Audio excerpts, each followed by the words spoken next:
News catch up. News catch up. Samantala, Dakak Beach Resort na inupahan ni dating Congressman Halasos, ipinasasoli ng Korte Suprema sa tunay na may-ari. Ang detalye mula kay Patrol 24, Jules Samson. Inatasan ng Korte Suprema ang Dakak Beach Resort Corporation, partikular kay Romeo Halasos, na lisanin na ang 1,602 square meters na property sa Tagilon, Dapitan City, Zamboanga del Norte na kanilang direktahan o inupahan sa renta at ang 1.5 million pesos na danyos.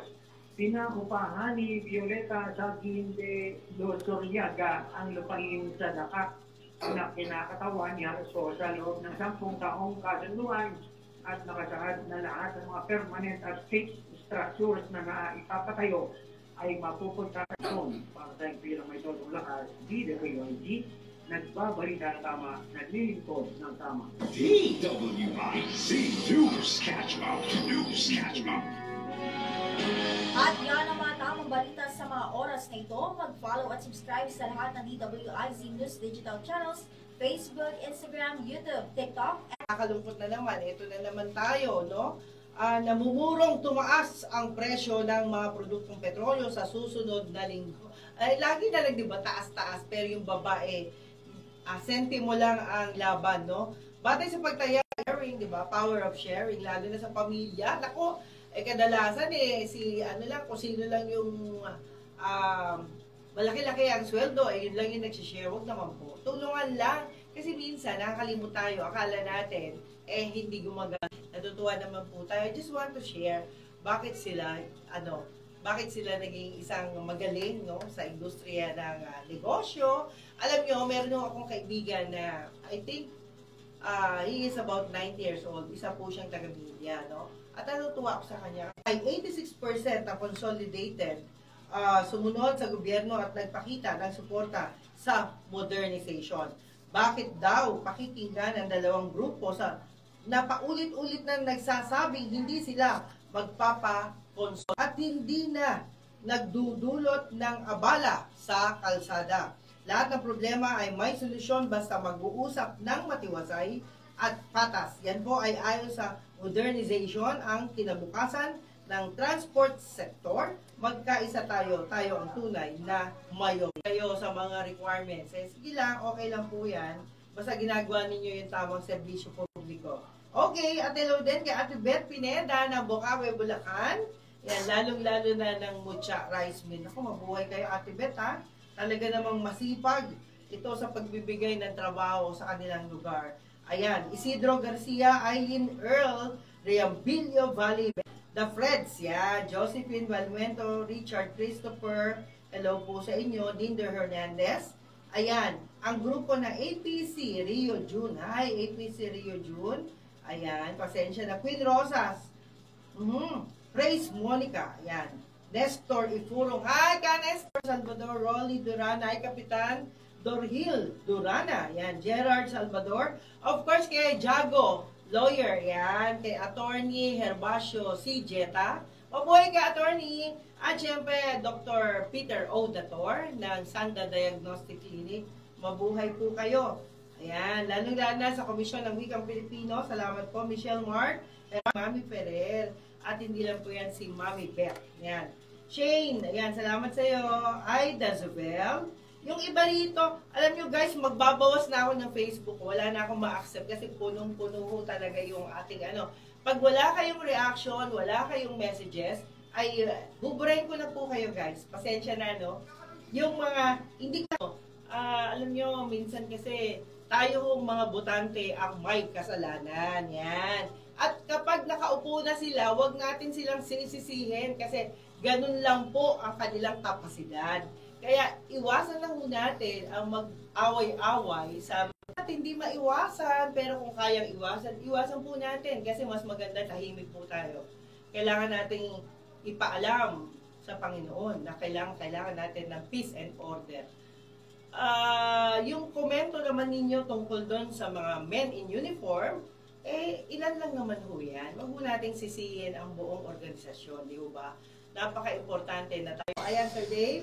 At hindi lang po yan, salamat din sa ating napakagagandang nandyan sa ating communication at sa produksyon, di ba? At lalong-lalo na dyan sa newsroom, di ba? Lahat sila talagang makikita natin yung inisyatibo nila na gawin at tama. At eto na, pagpapala.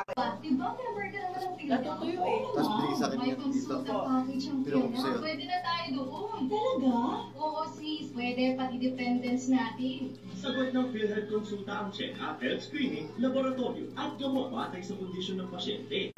Challenges. I Wala rin, ano? was a student since Walang senior maintindi, high di ba? until I finished my college. Napagtagumpayan ko lahat ng yun. Sa dami ng with commercial. help of God. Sa Malaking dami. tulong din sa akin ng MX3 capsule kasama ang tamang pagkain at ehersisyo. MX3 inspires me to be excellent sa lahat ng mga ginagawa ko. Now, isa na akong Philippine Air Force enlisted personnel. I'm Jixen Gumatay sa MX3.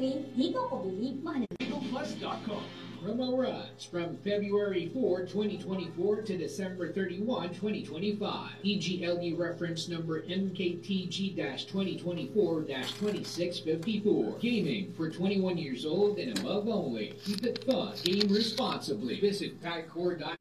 Dito Pasio, ako po si Juvie de Guzman. At Oh, syempre, yeah. kasama natin sa technical side si Winer.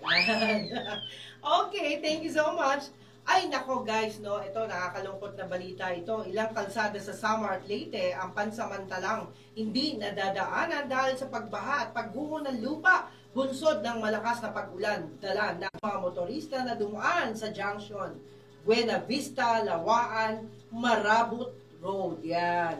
Sa Leyte, binaha ang mga kalsada sa mga bayan ng Palo, Cananga, San Miguel, Mayorga at Villaba. Samantala, umaapela ng tulong sa mga local government unit ang mga apektado ng kalamidad. Pangulong Rodrigo Duterte. Binigyang diin ni PCO Undersecretary at Palace Press Officer Attorney Claire Castro na may umiiral na namang batas o ang RA 9851 na siyang ginamit na batayan sa pagdakip sa dating Pangulo.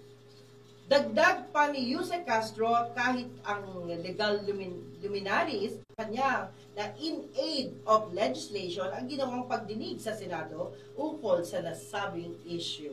Yan.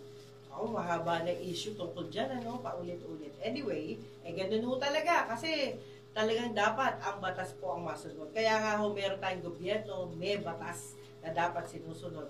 At yan ang nakakaintindi ho niyan, yung mga dapat mga eksperto, yon ay mga graduate ng law. Yan. Kasi ako, mas naniniwala ako kapag graduate ka ng law hindi yung graduate ng loko-loko, kailangan law talaga. Kasi yung mga law student, ay ako nakakita ako ng yan. Ayon ho yan sa ating napaka-importante. At ayon pa rin kay House Assistant Majority Leader Zia Alonto Adjong ng Lanao del Sur ang mga ikinakalat na post kaugnay ng mga malalaking rally sa social media ay hindi totoo sa na kayo pong mga nandiyan dyan at nakakaintindi ng batas. Ang dami ko nakakausap sa internet. Wag na ho kayong magalit kung ano yung mga ninyo, mga itinuturo na naiintindihan ho ninyo ng ibang tao o ng ibang leader natin. Wala ho, lalaking tamad ang kanilang mga anak. At hindi lang po yan, pati yung mga tumatanggap ng ayuda, karaniwan na hong bagsak ang buhay, hindi na ho umasenso. Kasi nga ho, imbis na maghanap buhay sila at gumawa ng ikabubuhay nila, Diyos ko, grabe kayo. Tapos pag birthday, gagastusan ninyo, alam nyo okay lang ho yung mga nagbibigay ng